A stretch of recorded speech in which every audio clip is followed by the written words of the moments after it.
Alright y'all, welcome back to the channel and to some more rifle testing, and today we've got a rifle and a caliber that we have not tested on the channel before, and it is also a caliber and a rifle that I have never shot either, so I'm definitely excited to see what it can do, along with kind of the little bit more old school ammo we've got for it today as well. But as for the rifle we got today, I brought out this guy. This is my brother's Winchester Model 70 Ranger. It's chambered in 270. It's got a 21-inch barrel, so not really your typical, 26-inch or so that you might see in some other 270s. Up on top is just an old Tasco 3-9x40 scope. Yes, it has the see-through rings on it. Some people like them, other people don't. Some people say they ruin their accuracy, others don't. It's not my rifle. I didn't set it up this way, and technically neither did my brother, but kind of just an old school basic deer hunting setup here. It isn't necessarily a long range precision rig, but I've never tested a 270.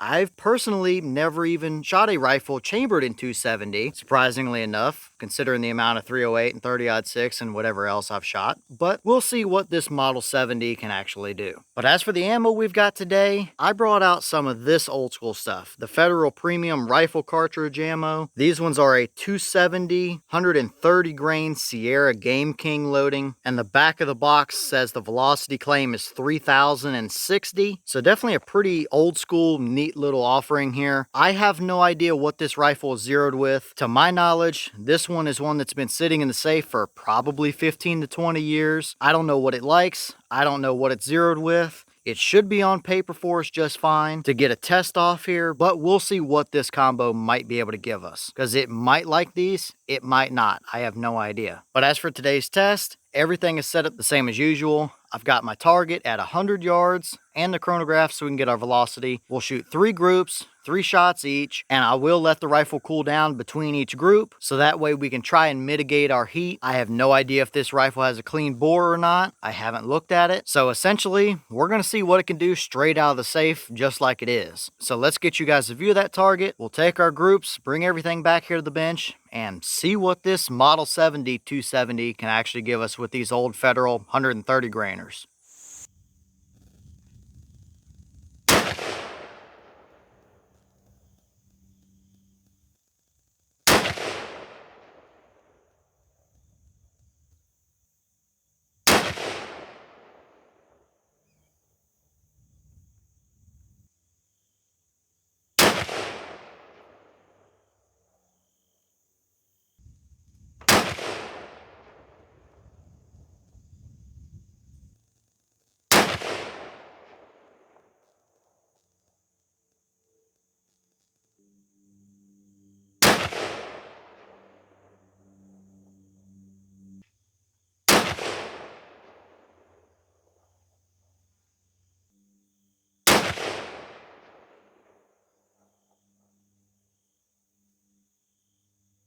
Alright, so let's take a quick peek through our velocities before we go look at our target. The boss claim was 3060, and we didn't quite see that number, I don't believe. We do have a 21-inch barrel, so they probably tested it through a little bit longer, I'd imagine. But we weren't terribly far off, to be honest with you. So for a high, we had 2970. For a low, we had 2930. That gave us an average of 2955, with an extreme spread of 40, and a standard deviation of 11. So at least they were pretty consistent, but at 2955 for an average, they are 105 feet per second below the boss claim. Very much what I expected here, but of course there's your energy number for a 270 with a 130 grain bullet at 2955. Still plenty enough for whatever you would want to use these for. Deer hunt, it's going to be perfectly fine, so no concerns here. But let's move over to our target and see how accurate they were.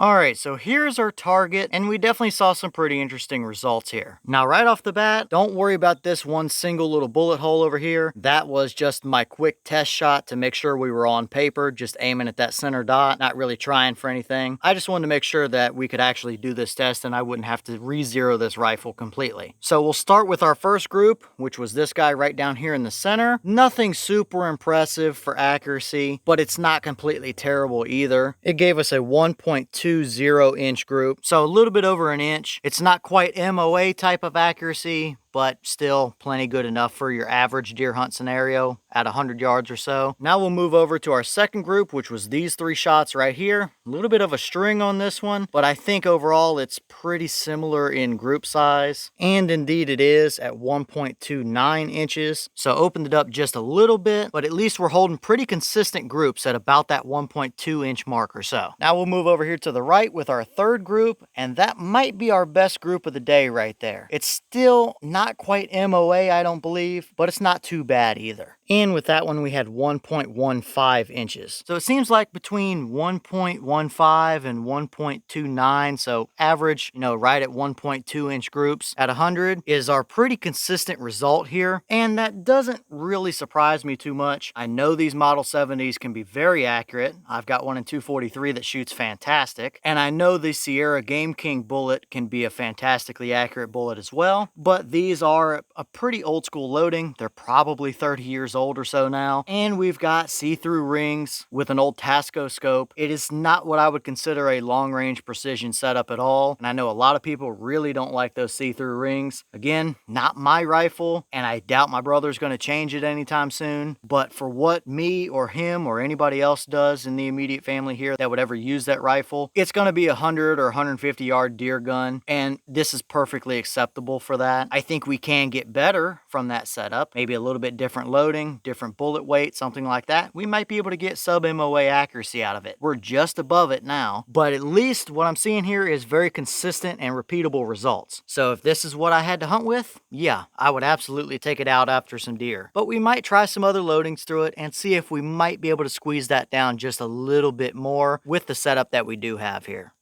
Alright y'all, well, what do you think about those results right there? I don't think it's too terrible. I'd call it pretty much middle of the road average. Of course, I would love to see half-inch groups at 100 yards. Just absolute tack driver. But this setup does have some limitations on it. I mean, even when you're zoomed all the way in to 9 power with that old Tasco at 100 yards, your reticle is still covering most, if not all, of those little red dots on that target. And we've got see-through rings. So again, like I've already mentioned, not the most precision type of setup, but it's an old school deer hunting rig, and for that purpose this combo would do perfectly fine. And still 1.2 inches, there are a lot of rifles out there that won't group that good. So if anything else, this rifle absolutely has good potential to it. Maybe with a little bit different loading we can squeeze that into an inch or so, or maybe this is about as good as we can get with the current optic setup on it. I don't know, but really, it's not too bad of a result. It's absolutely something I would hunt with. So leave all your thoughts down below. Is that about what you expected to see? Were you a little surprised one way or the other? Do you have an old Winchester Model 70, chambered at 270, and if so, what kind of results do you get from it? Have you tried any of the old Federal loads loaded up with the Sierra 130 grain GameKing bullet, and what kind of results have you seen from those? Is this a combo you would ever hunt with, or would you want to see it tuned in a little more than that? And maybe what other loadings do you want to see me try out of it? I definitely think it's worth testing several more out of it, because there's a real chance we might be able to get sub MOA accuracy out of it, just the way it is. So let me know if there's something you want to see. At the end of the day, it's a deer hunting rig. That's what I would use it for. That's what my brother would use it for. And there's not a deer that's ever going to make it through this setup, as long as you do your part. But with that being said, I've got some more testing to get done for you guys, so I'm going to get back to it. As always, we have the channel Instagram as well as the mailbox where you can send stuff if you'd like. All the information will be in the description if you're interested in it, but I'm going to get back to it, so I'll see y'all in the next one.